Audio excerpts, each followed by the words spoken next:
Hello students, welcome back to history lecture of standard 8th. Before we start today's topic, let us first revise the topics which we studied in our previous history lecture. Students, our last lecture was based on sources of modern Indian history. We studied about material sources, written sources, oral sources, audio, video and audiovisual sources. We also studied about the importance of evaluation and preservation of these sources.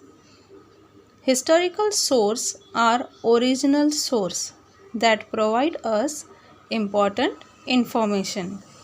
Thus, it is necessary to use these sources only after a proper verification and evaluation. Similarly, preserving these sources are also important for the study of history. Students, as we have studied, our Indian history is divided into three periods, that is ancient, medieval and modern. As in this year we are going to study about modern Indian history, it is important to understand how medieval period of India came to an end and modern era started. In medieval Indian history, we studied about the Mughal power and the history of the rise and expansion of the Maratha power. We studied about Bajirao II. During his reign, the Maratha influence in north and south became weaker, and in this situation, the British captured Pune in 1817 CE and hosted their flag Union Jack. After this, the British managed to gain the control over a major part of India. This was a major transformation. This is how medieval period of Indian history came to an end and modern period began with British rule in India. Now let us begin with chapter number 2, that is Europe and India.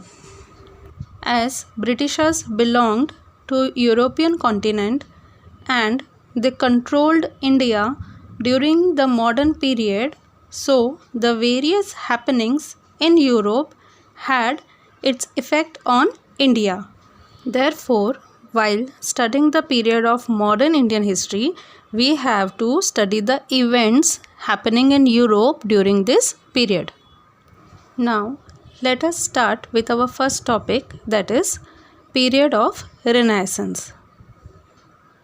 Students, do you know what does Renaissance means? Renaissance means rebirth or revival, means a new growth with new ideas.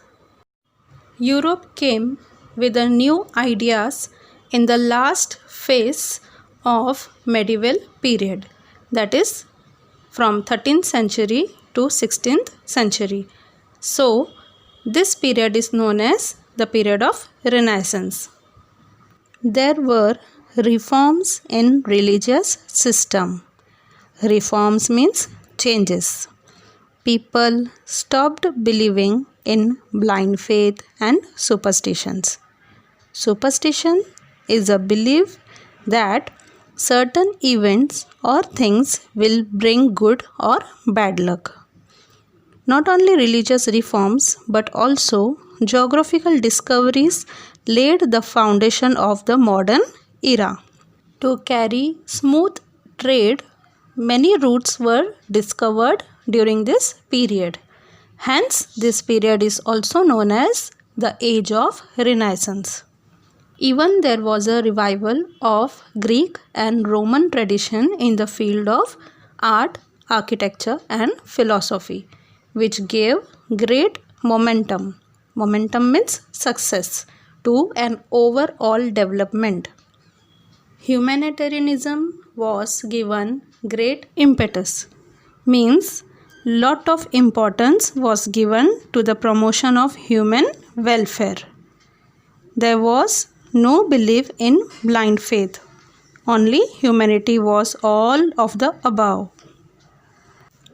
Thus, instead of religion, man became center point of all ideologies. Means more focus was given on humanity and not in any rituals. For example, you are aware of sati system. In sati system, a widow woman was burnt alive with the dead body of her husband. Such type of belief or ideologies were brought by men itself, which were abolished, and importance was given to the human welfare. As art and literature during this period had great importance for better understanding of common people, literature was produced in local languages. During this period, books were written by hand. It was not possible to write so many books to reach the common people. Thus, Johannes Gutenberg from Germany discovered the printing press during 1450 AD. Due to this discovery, new ideas reached to all sections of society. Do you know who was Leonardo da Vinci? Leonardo da Vinci was a famous painter.